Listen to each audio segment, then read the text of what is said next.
দলের প্রস্তাবনা আমরা জমা দিয়েছি এবং এরই পরিক্রমায় বিভিন্ন রাজনৈতিক দল এবং অংশীজনের মতামত গ্রহণ করে সংস্কার কমিশন যেগুলো সুপারিশনামা পেশ করেছেন সেখান থেকে কিছু জিনিস আমাদের যেমনটা বলছিলেন যে মিল অমিলের জায়গা কয়েকটা তুলে ধরব। প্রথমে হচ্ছে সংবিধানে যে যে সমস্ত জায়গায় প্রজাতন্ত্র, যেটা ইংরেজিতে রিপাবলিক অফ বাংলাদেশ, এই রিপাবলিক পিপলস রিপাবলিক, এটা প্রজাতন্ত্র যে শব্দ নিয়ে আমাদের একটা প্রস্তাবনা ছিল যে আসলে প্রজা থাকলে তো রাজা হয় কিনা। তো এই জায়গায় আমরা সংবিধান সংস্কার কমিশনের প্রস্তাবনাকে সাধুবাদ জানাই। তারা বলেছেন যে সমস্ত জায়গায় সংবিধানে প্রজাতন্ত্র লেখা থাকবে তার স্থলে নাগরিকতন্ত্র, এবং বাংলাদেশের পুরো নামটা হবে জনগণতন্ত্রী বাংলাদেশ। কিন্তু ইংরেজি যে নামটা republic or people's republic of Bangladesh, এই শব্দগুলো থাকবে, এটাকে আমরা সাধুবাদ জানাই। এটা আমাদের প্রস্তাবনার জায়গা থেকে এটা মিলের জায়গা।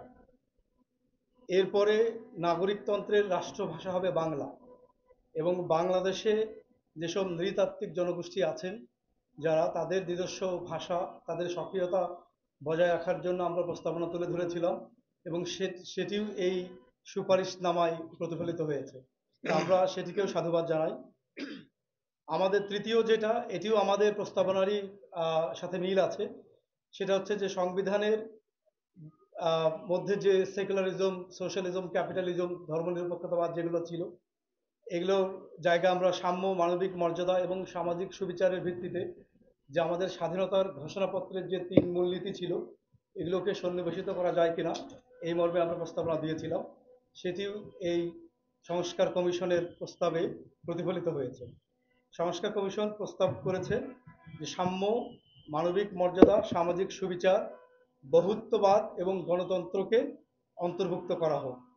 তো এখানে গণতন্ত্র আমাদের সংবিধানের যে আগে 4 মূলনীতি ছিল তার মধ্যে একটি রাখা হয়েছে, সেটা হচ্ছে গণতন্ত্র। বাকি 3টিকে বাদ দেওয়ার প্রস্তাবনা দেওয়া হয়েছে, এবং বহুত্ববাদ এটি একটি নতুন মূলনীতি আকারে এখানে অন্তর্ভুক্ত করা হয়েছে। তো আমাদের সাথে এই অংশ মিল আছে যে সাম্য, মানবিক মর্যাদা এবং সামাজিক সুবিচার। তো এই জায়গাটার আমাদের প্রস্তাবনা প্রতিফলিত হয়েছে। আরেকটি হচ্ছে আমাদের আইনসভার ধরন আসলে কেমন হবে, দ্বিকক্ষ বিশিষ্ট হবে না এক কক্ষ বিশিষ্ট হবে। বর্তমানে যে অবস্থা আছে, এখানে এক কক্ষ বিশিষ্ট আইনসভা আছে। আমরা এই ইউনিক্যামেরাল পার্লামেন্ট সিস্টেম, যেটা এক কক্ষ বিশিষ্ট আইনসভা, এটাকেই জারি রাখার জন্য প্রস্তাব করেছিলাম।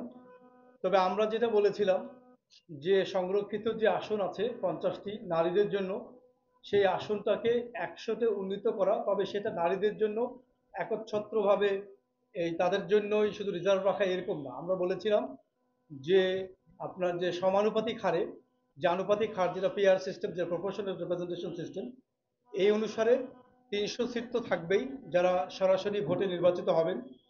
এর অধিকন্তু আরও 100টা সিট যেগুলো প্রপোর্শনাল রিপ্রেজেন্টেশন আকারে যেন যোগ করা হয়। তো এই জায়গাতে আমাদের অমিলের জায়গা হচ্ছে যে সংবিধান সংস্কার কমিশন তারা দ্বিকক্ষ বিশিষ্ট আইনসভা, যেটাকে কিনা ইংরেজিতে বাইক্যামেরাল পার্লামেন্টারি সিস্টেম বলে, সেটাকে দিয়েছেন। এই জায়গাতে আমাদের দ্বিমত আছে। আমরা মনে করি যে পাশ্চাত্যের যেসব দেশে দ্বিকক্ষ বিশিষ্ট আইনসভা আছে, সেগুলোতে অন্যতম একটা জটিলতা হচ্ছে যে যে হাউস অফ কমন্স, যেটা যেটা সরাসরি ভোটের মাধ্যমে নির্বাচিত হন প্রতিনিধিরা, সেখানে যদি কোনো একটা বিল যাত্রা শুরু করে, এখানে ইভেনচুয়ালি উচ্চ কক্ষে যায়, আবার নিম্ন কক্ষে আসে, এখানে একটা পিং পং খেলার মতো, এই কক্ষ ওখানে পাঠায়, ওই কক্ষ আবার ফেরত দেয়। এটার আসলে এন্ডিং কোথায়, এরকম একটা জটিলতা দেখা দেয়। তা আমাদের যে কালচারালি আমাদের যে একমত না হওয়ার যে কালচার, আমরা যে কালচারের মধ্যে বাস করছি, এই জায়গায় আমাদের দেশীয় ব্যবস্থায় এটি কতখানি ফলপ্রসূ হবে বলে আমাদের দ্বিধা আছে।